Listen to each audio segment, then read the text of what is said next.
아까 우리가 사드를 배치해야 된다 이렇게 말씀하셨는데요.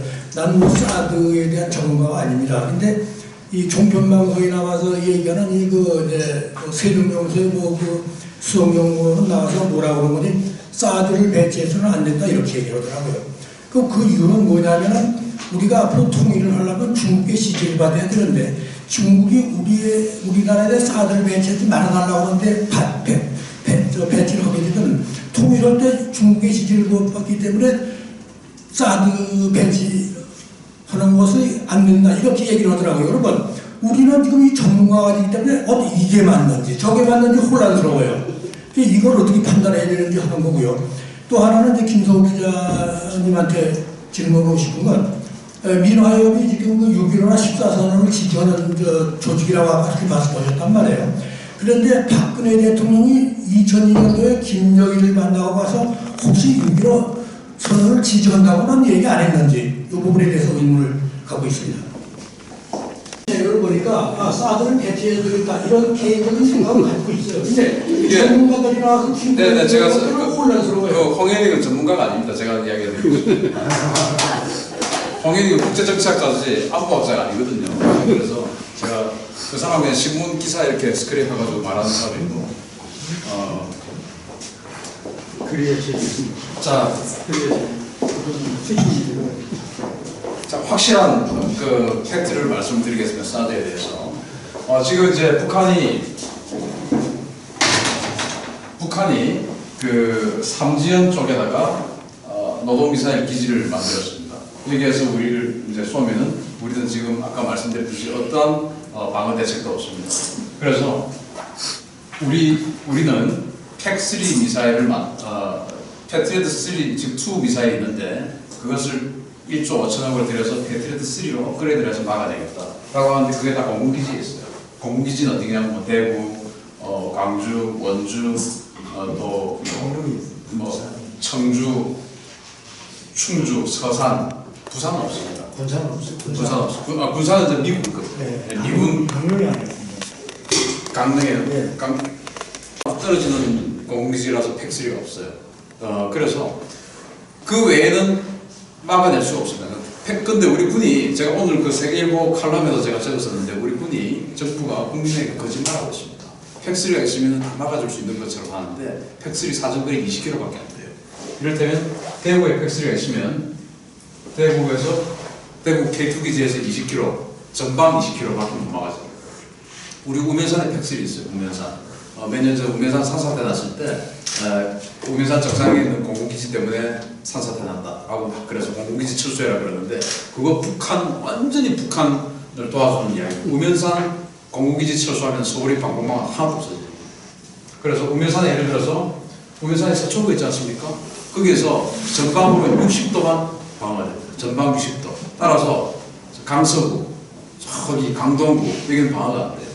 전방 60도. 그러니까 우리 이적준 그리고 의정부 정도까지만 방어가 되는 게 팩3예요. 그런 게 우리나라 8개가 앞으로 배치가 될 겁니다. 그러면 그 외에 또 뭐가 있냐?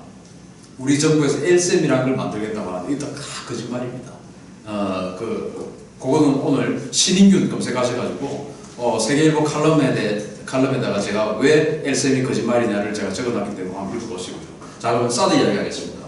미국이 사드를 평택에 배치합니다. 평택 여기 있지 않습니까? 사드는 사정거리가 200km입니다. 그런데 홍인익 같은 사람들은 사드를 배치를 하면 중국이 안보 위협을 느낀다고 해요. 사드는 어떤 미사일이라고 해서 내가 미사일 가지고 있다고 해서 저 미사일 가지고 저기를 때려서 저걸 공격할 수 있는 게 아닙니다. 미사일 용도에 따라서 다 달라요. 내가 때려가지고 저기 파괴시킬 수 있는 미사일이 있는가 하면 사드나 패트리어트 팩3 같이 절대 그걸 가지고 이 건물에다가 때릴 수도 없어요. 사드나 패트리어트는 그냥 하늘에서 움직이는 뭔가를 공격하는 역할밖에 못합니다. 이른바 지대공 미사일이라고 하죠. 그래서 사드를 평택에 배치하면 이게 왜 중국이 안보적 위협을 느끼느냐? 이거는 중국이 미국을 또는 북한이 미국을 공격하지 않는 이상 그 어떤 누구도 공격할 수 없는 미사일이에요. 그래서 사드의 사정 거리는 200km입니다. 자, 아까 제가 서울 이 수도권에 미군의 팩슬이 오산에 배치가 되겠습니다. 그리고 수원에는 없어요. 우면산, 인천 이게 수도권에 배치되어 있는 팩슬이 전부입니다. 그럼 그 외에 살고 있는 사람들 그 홍인이 집도 경기도 용인입니다. 거기도 팩슬이 사정거리 바뀌어요. 내가 당신 그 집에 떨어져 전화하니까 괜찮다고 하더라고요. 그래가지고 자 이거 한번 보십시오. 여기가 이제 사드의 사정거리가 돼요. 그러면은 서울, 경기, 인천, 충청남도 한 4분의 3, 충청북도 3분의 2가 사드의 요격 혜택을 받게 됩니다. 그러면은 우리는 미국의 돈 자기네들이 2조 원 투자해서 자기네들 기지 지키기 위해서 28,000명 주한미군 지키고 가족들 5만 명 지키기 위해서 갖다 놓는 그 사드 때문에 우리는 90% 이상의 요격 확률의 혜택을 받게 되는 겁니다. 즉 수도권에 2,500만 이상의 주민이. 그런데 중국은 그럼 왜 이걸 싫어하느냐? 중국의 탄도미사일 기지가 굉장히 많습니다. 여기 압록강 두만강 있지 않습니까? 이 바로 건데 통화라고 하실 겁니다. 통화. 한자로 통화입니다. 통화에 사정거리 600km짜리 탄도미사일 기지가 되어 있습니다. 여기 최근에 그리고 대련, 산둥반도 이런데 중국의 탄도미사일 기지가 있어요. 상해 이런 데도 다 있습니다. 여기는 1500km짜리입니다. 1500km짜리 사정거리, 여기는 600km짜리. 자, 600km짜리, 1500km짜리 이 탄도미사일들이 미국을 공격할 수 있습니까? 없습니다. 할 수가 없습니다. 이건 다 누구 공격하려고 하는 거예요? 그들이 바로 조선반도에 전쟁이 생기면은 북한을 도와주기 위해서 만들어 놓은 탄도미사일 기지예요. 우리 막아야 됩니다. 자, 이거 안 막는다 칩시다. 중국이 우리하고 사이가 지금 좋기 때문에 안 한다 치고, 그러면 중국은 그러면 왜 이 미국의 사드를 싫어하냐면은 중국이 미국을 공격할 수 있는 대륙간 탄도미사일이 있습니다. 탄도미사일이라고 해서 다 미국을 공격할 수 있는 게 아니에요. 뭐가 배치가 됐냐를 봐야 됩니다. 대륙간 탄도미사일, 즉 미국의 본토를 공격할 수 있는 것은 중국에 3개 기지가 있습니다.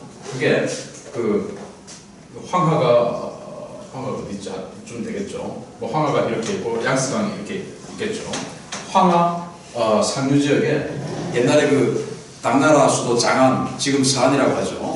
그 장안 바로 밑에 텐슈이라는 곳이 있습니다. 그리고 우리 잘 알고 있는 소림사 있는 로양, 그 밑에 웨이난이라는 도시가 있고 난양이라는 도시가 있는데 이 세 개의 중국의 대륙간 탄도미사일인 뚱펑 31 기지가 이 세 군데에 있습니다.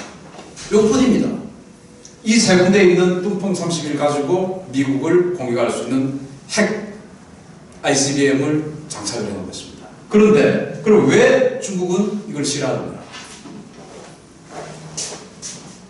평택에서 여기까지가 난양까지가 한 1800km 됩니다. 1800km. 평택에서 난양까지. 그런데 공교롭게도 이 사드의 레이더가 TPY2라고 하는 X밴드 레이더입니다. 이 TPY2 X밴드 레이더의 탐지거리가 1800km. 그래서 미국이 평택에다가 사드를 배치를 하면 요놈이 보입니다.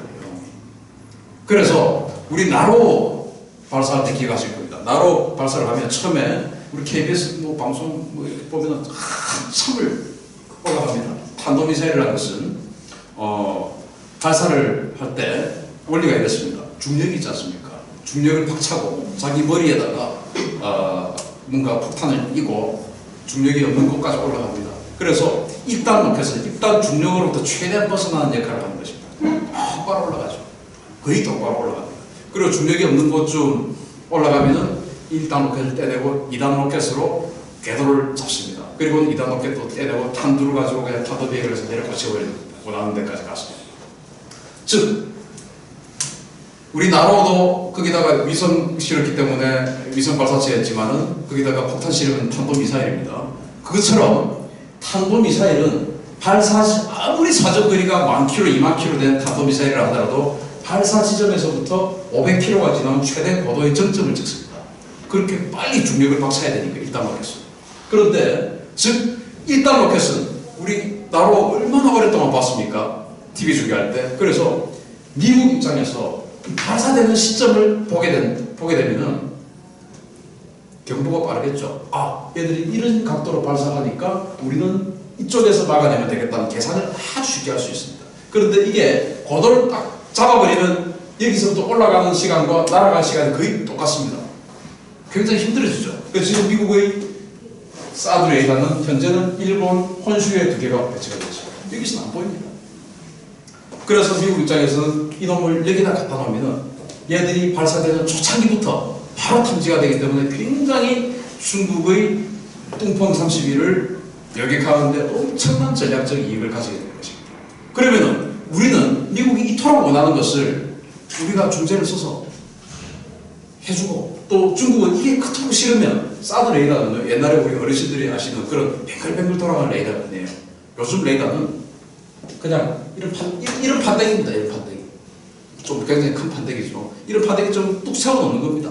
이 방향 틀려면 3주 걸려요. 3주. 그래서 그냥 세워놓고 우리 입장에서는 중국 쪽으로 세우지 마라. 이 사드 탐지도 한 60도밖에 안 됩니다. 그러니까 북한 쪽으로만 비추어라. 그리고 레이더의 출력을 조절해가지고 얼마든지 이거 각도도 압록강, 두만강 이 각도 해가지고 이렇게 레이더를 비출 수 있는 현대의 기술입니다. 그러니까 이 정도만 비춰라 라고 우리가 충분히 중재를 할 수 있었는데, 이번 이 사건으로 인해서 이러한 중재를 할 수 있는 기회를 저는 놓쳤다고 생각하고, 또 미국에게도 자, 우리가 중국이 이렇게 지금 우리를 압박하고 있는데 우리가 너희들 말을 들어줄 테니까 미국에는 이러한 이익이 있으니까 우리에게 이러한 혜택을 다오 라고 할 수 있는 그러한 굉장히 중요한 어떤 그 우리의 어떤 그 가치를 이번 테러가 완전히 소멸시켜버렸다라고 저는 생각하고, 다시 돌아와서 사드는 그래서 결코 위험한 미사일이 아니고 얘들이 쏘면 작동하는 미사일, 안 쏘면 작동하지 않습니다. 다만 이것이 본다. 그런데 안 보게도 만들 수 있다. 뭐 그런 겁니다. 너무 길어서 수고하셨습니다. 주장은 하고요. 다만 야권에서는 6.15 선언을 실천하겠다는 게 강령에 들어가 있고, 여당도 지난해 6월 15일부터 6.15 선언을 존중하겠다라는 표현을 공식적으로 하고 있습니다. 실천하는 것과 존중하는 게 뭐가 다르냐? 일반인들이 느끼기에 별 차이가 없게 느껴진다는 게 문제점이고요. 다만 여당의 의도를 100분 이해해서 평가를 하자면, 실천하자는 건 좀 적극적인 의지고, 존중한다는 건 6.15 선언에 나와 있는 남북 화해협력이라는 부분들을 존중하겠다는 그 정도로 이해를 하고 싶습니다. 그러나 어쨌든 새누리당이 이런 부분에 대해서 확실하게 헌법 질서에 입각해서 입장을 밝혀줘야 되는데, 새누리당 잘 아시다시피 정치 자영업자들 집단에 불과하기 때문에 여기에 대해서 입장 표명 제대로 하지 않고 있고요. 6.15 선언을 비난하게 되면 언론에서 워낙 많은 공격을 당하기 때문에 이런 분위기를 타는 새누리당 입장에서는 NCND 형태로 가고 있고, 그러다 보니 지금 남한의 전국주의자들도 6.15 선언 실천하자라고 얘기하는 것에 대해서 사실상의 제재가 없다라는 정도로 정리하면 될 것 같습니다.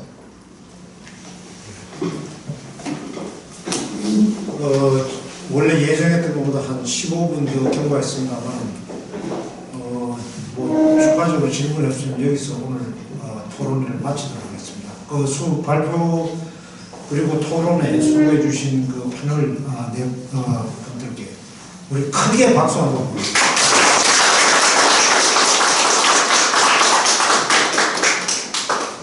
아이고 수고들 하셨습니다.